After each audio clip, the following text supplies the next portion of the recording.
Assalamualaikum warahmatullahi wabarakatuh. Bagaimana kabarnya hari ini? Semoga kalian di rumah dalam keadaan sehat walafiat dan tetap semangat untuk terus belajar dan belajar. Melanjutkan materi yang kemarin tentang surah Al-Adiyat. Hari ini Bu Uyun akan menjelaskan tentang lafal dan terjemah serta kandungan surah Al-Adiyat. Oke, kita lanjutkan ya. Lafal dan terjemahan. Bismillahirrahmanirrahim. Artinya, dengan menyebut nama Allah yang Maha Pengasih lagi Maha Penyayang. Ayat pertama, Wal-'adiyati dhabha. Artinya, demi kuda perang yang berlari kencang dengan terengah-engah. Potongannya, Wal-'adiyati. Demi kuda perang yang berlari kencang, dhabha dengan terengah-engah. Ayat 2, Falmuriyati qadha. Artinya, dan kuda yang mencetuskan api dengan pukulan kuku kakinya. Potongannya, Falmuriyati, dan kuda yang mencetuskan qadha, api dengan pukulan kuku kakinya. Ayat 3, Falmughirati subha. Artinya, dan kuda yang menyerang dengan tiba-tiba di waktu pagi. Potongannya, Falmughirati, dan kuda yang menyerang subha dengan tiba-tiba di waktu pagi. Ayat 4, Fa'atharna bihi naq'a. Artinya, maka ia menerbangkan debu.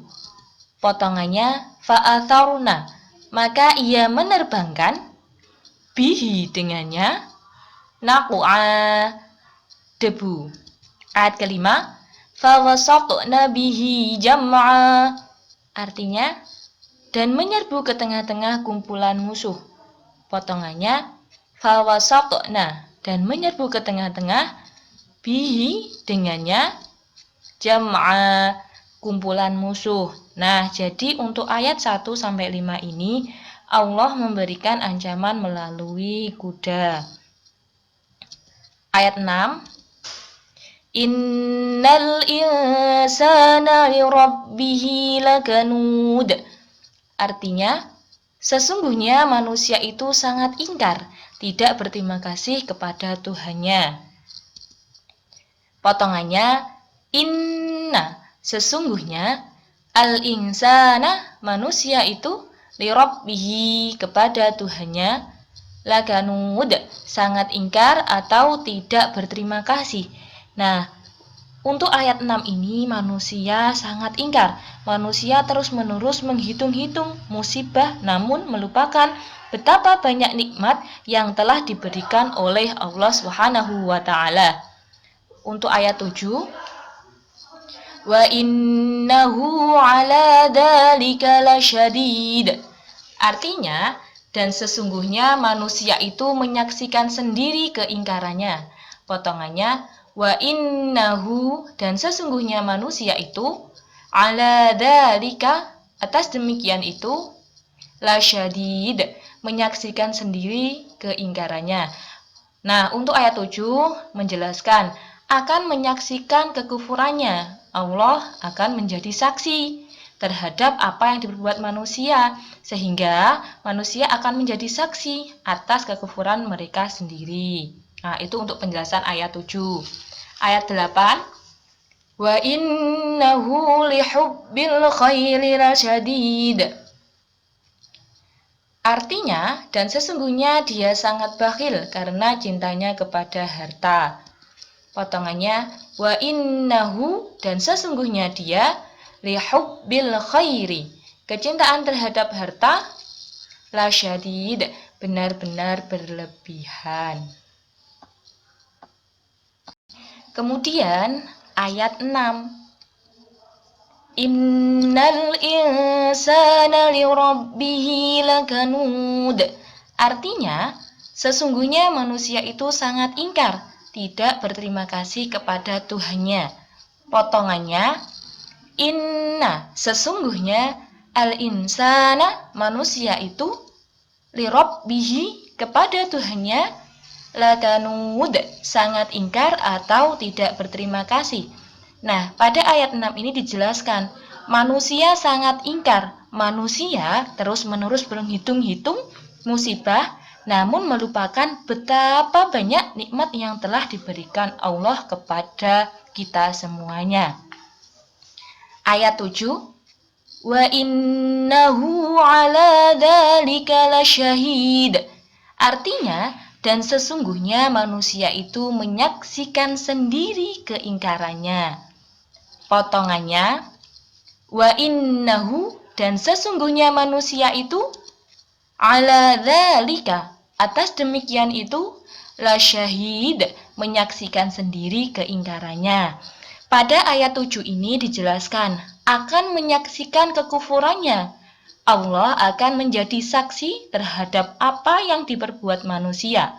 Dan manusia akan menjadi saksi atas kekufuran mereka sendiri. Untuk ayat 8, wa innahu lihubbil khairi lasyadid. Artinya, dan sesungguhnya dia sangat bakhil karena cintanya kepada harta. Potongannya, wa innahu, dan sesungguhnya dia, lihubbil khairi, kecintaannya terhadap harta, lasyadid, benar-benar berlebihan. Oke, pada ayat 8 ini dijelaskan, bakhil karena cinta harta, sangat cintanya pada hartanya. Untuk ayat 9, afala ya'lamu idza bu'thira ma fil qubur. Artinya, maka apakah dia tidak mengetahui apabila dibangkitkan apa yang ada di dalam kubur?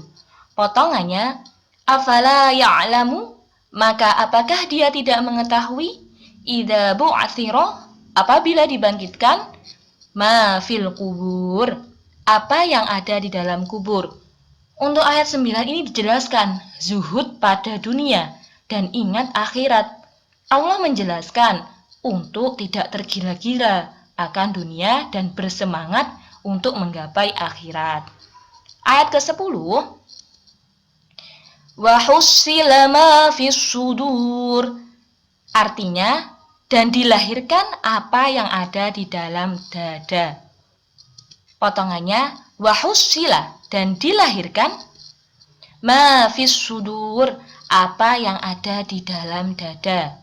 Untuk ayat 10 ini dijelaskan, sehingga segala rahasia dan apa yang tersembunyi kelak di akhirat akan tampak.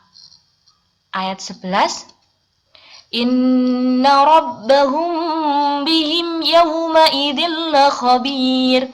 Artinya, sesungguhnya Tuhan mereka pada hari itu maha mengetahui keadaan mereka. Potongannya, inna rabbahum, sesungguhnya Tuhan mereka, bihim, pada mereka, yauma idin, pada hari itu, la khabir, maha teliti. Untuk ayat 11 ini atau ayat yang terakhir ini dijelaskan, Allah mengetahui perbuatan hamba lahir batin, yang nampak maupun tersembunyi. Dan Allah akan memberi balasan terhadap apa yang diperbuat manusia.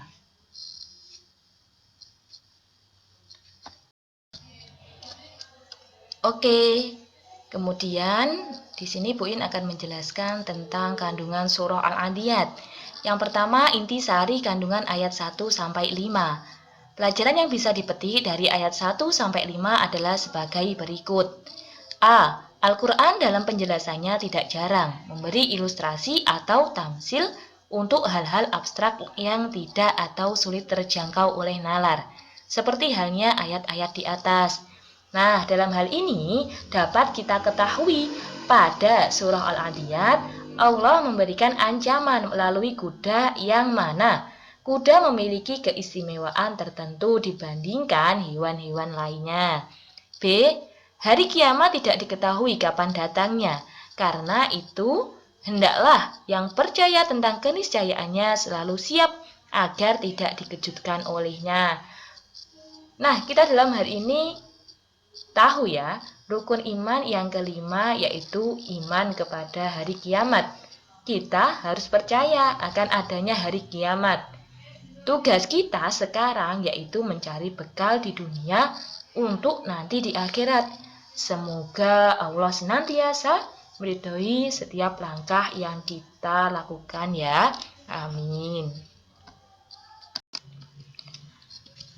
Kemudian intisari kandungan ayat 6-11. Pelajaran yang bisa dipetik dari ayat 6-11 adalah sebagai berikut. A. Kekikiran adalah sifat buruk yang diakibatkan oleh cinta yang berlebihan terhadap harta. Di sini, terlalunya cinta terhadap harta seringkali membuat manusia mempunyai sifat kikir atau terlampau hemat memakai harta bendanya, sehingga sering lupa untuk bersedekah. B. Kesaksian manusia terhadap kekikirannya dapat terjadi di dunia pada saat dia disentuh oleh kesadaran tentang buruknya kekikiran. Karena penilaian tentang keburukan kekikiran adalah fitrah manusia dan bersifat universal. Universal itu secara umum. Namun, yang pasti kesaksian tersebut terjadi setelah kematiannya pada saat dia menyadari bahwa harta yang ditinggalkannya tidak berguna baginya lagi dan kedurhakaan telah mengantarnya kepada siksa. Maka dari itu manusia akan menjadi saksi atas kekikirannya sendiri bahwasanya harta tidak akan dibawa mati. Amal kitalah yang akan kita bawa. Kemudian C. Mencintai harta adalah naluri manusia, sehingga dibenarkan agama. Yang dikecamnya adalah cinta yang meluap-luap terhadap harta. Karena itu menjadikan seseorang lupa sehingga mengabaikan nilai-nilai agama dan budaya. Nah, di sini yang dilarang yaitu terlalu berlebihan dan melewati batas. Karena terlalu cinta harta sehingga mengabaikan nilai agama dan budaya. D. Segala sesuatu yang dirahasiakan akan dibongkar oleh Allah di hari pembalasan. Hal tersebut diumpamakan seperti barang-barang yang disimpan rapi di dalam sebuah wadah. Tiba-tiba dibongkar dan diperlihatkan seluruh isinya, baik barang tersebut baik maupun buruk. Nah, seperti halnya apa yang kita tanam itulah yang akan kita tuai atau petik. Allah Maha mengetahui segala keadaan manusia. Semoga rahmat-Nya selalu mengiringi kita semua. Untuk refleksi, didengarkan ya, disimak ya. Beda anak yang berkecukupan. Setiap hari dia pasti menyisihkan uang saku sekolahnya untuk dibagi-bagi kepada orang yang membutuhkan.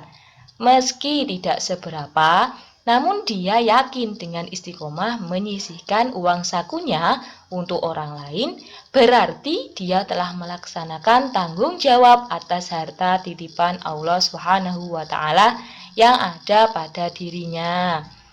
Dari apa yang dilakukan Wilda, kita harus sadar sebagai manusia yang diberikan harta dan diberikan kenikmatan oleh Allah Subhanahu wa Ta'ala, sebagai hamba kita harus bisa bertanggung jawab atas apa yang dititipkan Tuhan.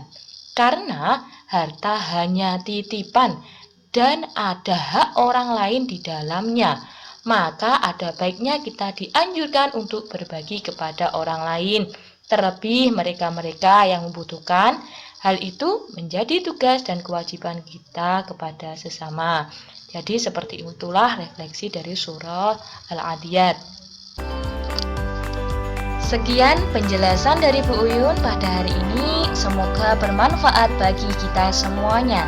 Wassalamualaikum warahmatullahi wabarakatuh.